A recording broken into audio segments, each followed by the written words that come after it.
Ever wondered how to make your own custom wig? In this beginner-friendly video, I'll show you step by step how to create a flawless wig from scratch. No experience needed. Let's turn your hair dreams into reality. Firstly, here are the essentials that you'll need: T-pens, a dome cap, a tape measure, and a Sharpie marker, whether that be silver or white. Today, I'm using 2 bundles and a closure. This is my lovely dome cap. This is the back part with the V, and this is the front part that's more wide. Here's the back side of the canvas head, and this is how I align it perfectly so that it's symmetrical. I align my dome cap right in the middle so that everything is symmetrical. Now this creates the foundation for the wig. Here's the closure. Now you want to make sure to align it about a 1/2 inch to an inch in front of the dome cap. Now to ensure that it's equal, I fold it in half and I place a mark right in the middle. This helps me so that when I place it, I can place it right on the middle line on the canvas head, and it's all symmetrical and perfect. Once you have all your T-pins placed in the front, you want to then turn it around to the back, and you can stretch it a tiny bit so that you can get all 4 sides to be aligned correctly before you start to measure out all of your guidelines with your marker.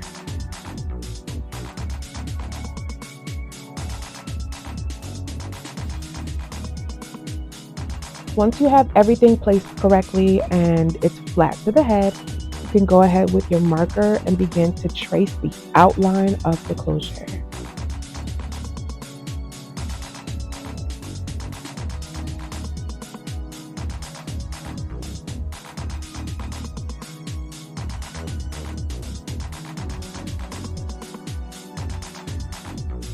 Once you have it all traced, you can then go and take all of your T-pins out, and you'll have the most lovely guideline of your closure. Now let's do the back. I take my tape measure and I put it down the middle, and then I begin to draw lines on each side of the tape measure.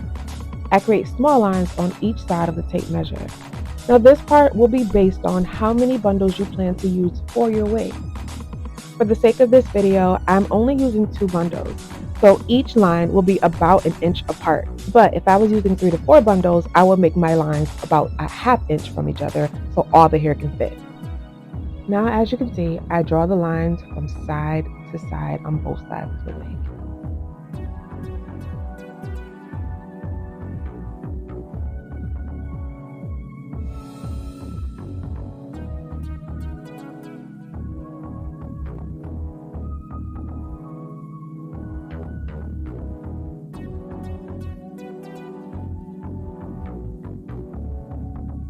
Perfect, clean guidelines for your wig.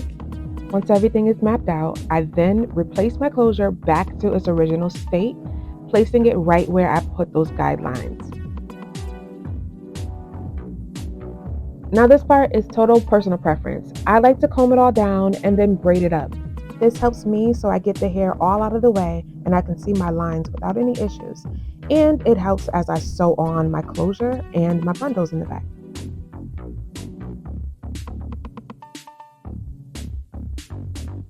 Now, here's the process of me sewing on the closure. I go in with the needle, and as you can see, I'm going to make my knot by looping it around 2 to 3 times, and that creates a nice stable basis so that you can pull it all through. Make sure you tug it a little bit and make sure that it's in line and it's stable. To ensure that it's stable and it's not going to move, you can do that same process 2 to 3 times in a row. And that way you know that your hair is not going to come out of place.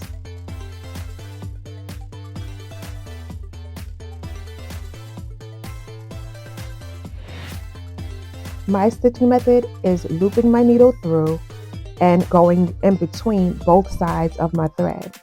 Now, if you find yourself getting stuck like this, all you have to do is pull on both sides of the thread so that there's no extra loops in between. While you're sewing, make sure that at the end, you're pulling the thread pretty taut. As you do that, that gives it a nice tight fit, and your closure or whatever you sew will go nowhere.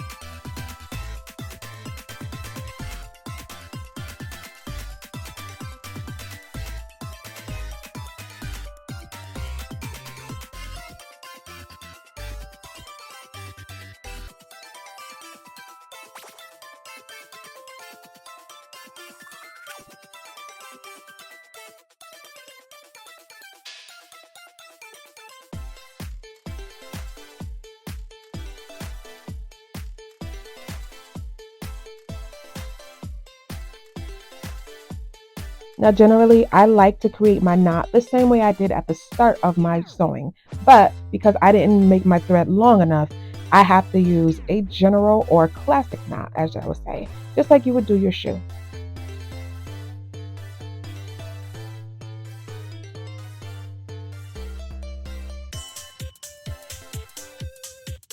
Now for the bundles, I'll take my T-pins and stick about 3 in them so that I can align everything on the lines and begin to sew. And my sewing method is exactly the same as above. I like to create my knot at the beginning, then continue on sewing it as I did before along the line until I get to the end. Now I left this part in the video specifically to show you what can happen. I made my thread long, and anytime you make the thread long, it can get stuck inside of itself. So what you do is you just take both sides and you tug on each side one after the other until you release it and make it smooth.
As you go along, make sure that you're cutting off any excess thread that you see.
Look how neat and perfect this looks.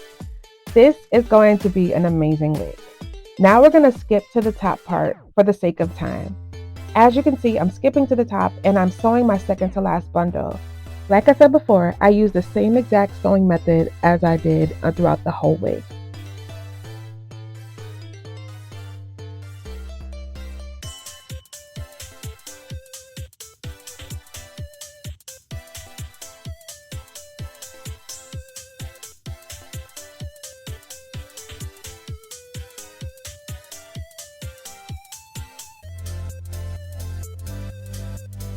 Now, while securing my closure to the last bundle, all I do is just line it up with the closure, and then I will sew the closure close to the bundle to kind of connect both of them together so there is no space.